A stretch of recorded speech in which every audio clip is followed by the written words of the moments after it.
Sunday morning service is over. Let your weekly service begin.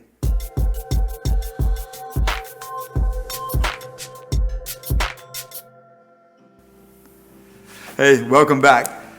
Live It Out is about us taking what we learned on Sunday and what we talked about and then applying it, like living it out.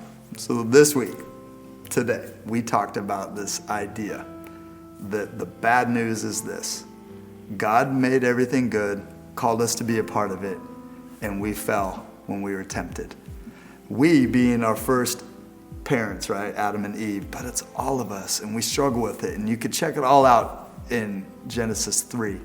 But the reminder that I was trying to encourage us with today is that it isn't anybody else's fault. It's not God's fault. It's not other people's fault. It's not even the devil's fault. It's our fault because we have this desire to be God, to control God, to try to earn something from God. And that temptation to be God is significant. And it comes out in lots of different ways.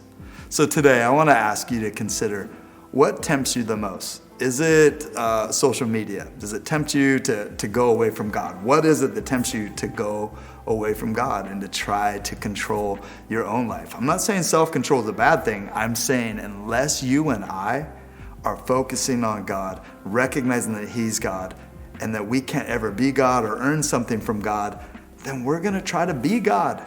And we've got to get past that. So what tempts you to do that? What tempts you to sin? Sure, I mean, maybe Netflix, binging on that. Maybe it's people that you listen to. Maybe it's some things that you know you shouldn't be around, whether that be alcohol or drugs, or maybe just some people that are pretty divisive.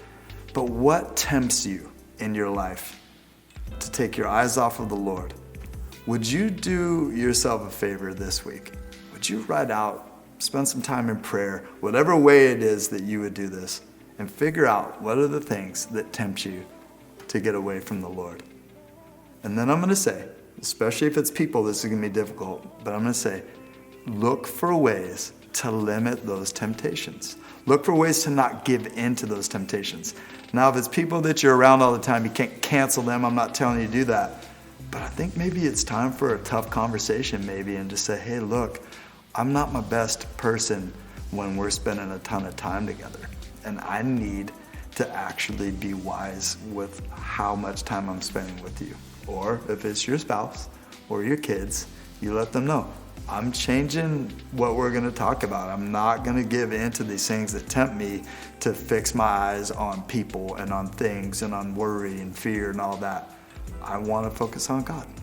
And so if it's TV or if it's stuff you listen to or podcasts or whatever, that's fairly simple. You can stop doing that, like push stop or walk away. But if it's people, it's going to have to be a tougher conversation. So I encourage you, in the name of Jesus, to glorify Jesus, that you have good, hard conversations with people and tell them what you're wanting to commit to. Less temptation and more focusing on Jesus. All right. God bless you. Be strong and courageous and let it be contagious. And I'll see you later.